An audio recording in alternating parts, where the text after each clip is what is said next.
सभा में संसद चलाना और विधानसभा चलाना सरकार की जिम्मेदारी होती है। विपक्ष से बात करके, तालमेल बना के, बीच का रास्ता ढूंढ के।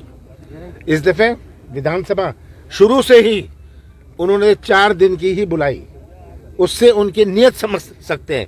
एक दिन जाना था श्रद्धांजलि में, नीयत साफ थी, इसका मतलब केवल 3 दिन। और बाढ़ के मुद्दे हैं, महंगाई के मुद्दे हैं, यूरिया का मुद्दा है, बेरोजगारी का मुद्दा है, कोविड का मुद्दा है, और 3 दिन रखे। उस 3 दिन में चाहते थे बजट भी पास कर देंगे, जो इंटरिम बजट होता है उसको भी पास कर लेंगे। नियत स्पष्ट थी कि वे नहीं चाहते थे कि उनकी किसी बात का खुलासा हो। ये दबाने की और छिपाने की राजनीति जो ये करना चाह रहे हैं, जिससे सोचते हैं कि जनता गुमराह हो जाएगी, ये सामने दिखा इस विधानसभा में। एक दिन तो श्रद्धांजलि के लिए स्थगित हुई, दूसरे दिन 3 घंटे चली, 3 घंटे भी नहीं, 2.5 घंटे चली।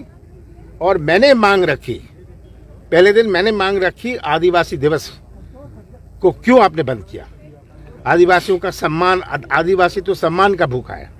आदिवासी दिवस के लिए हमारी सरकार ने छुट्टी डिक्लेयर करी थी। ये अंतर्राष्ट्रीय आदिवासी दिवस है, हमने छुट्टी डिक्लेयर करी थी। हर ब्लॉक को पैसा दिया था कि वे ये त्यौहार अच्छी तरह मनाएं। दूसरे दिन मैंने कहा कि हमने स्थगन प्रस्ताव मूव करें, आप उसमें से एक स्वीकार कर लीजिए। वो कह सकते थे कि स्थगन के रूप में नहीं, किसी और रूप में ले आइए, कोई चीज़ स्वीकार नहीं। और जो हमने ध्यान आकर्षण दिए थे, कम से कम 20 ध्यान आकर्षण थे, कोई स्वीकार नहीं। तो करें क्या? हम क्या सजावट के लिए बैठे हैं? और विधानसभा समाप्त हो गई। ओबीसी रिजर्वेशन को लेके भी हमने ओबीसी रिजर्वेशन की बात मैंने उठाई कि इस पर चर्चा कर लें, इस पर भी चर्चा करने को तैयार नहीं। बेरोजगारी पर चर्चा करने को तैयार नहीं। किसान पीड़ित हैं, किसानों का दुख दर्द पर चर्चा करने को तैयार नहीं। कोविड पर चर्चा करने के तैयार नहीं।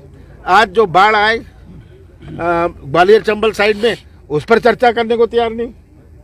तो ऐसी सरकार जिसकी आंख बंद है, कान बंद है, उनकी नियत इससे स्पष्ट होती है। सर, ये भुट्टा पार्टी करके कल उन्होंने एक एकजुट होने का संदेश दिया है, जबकि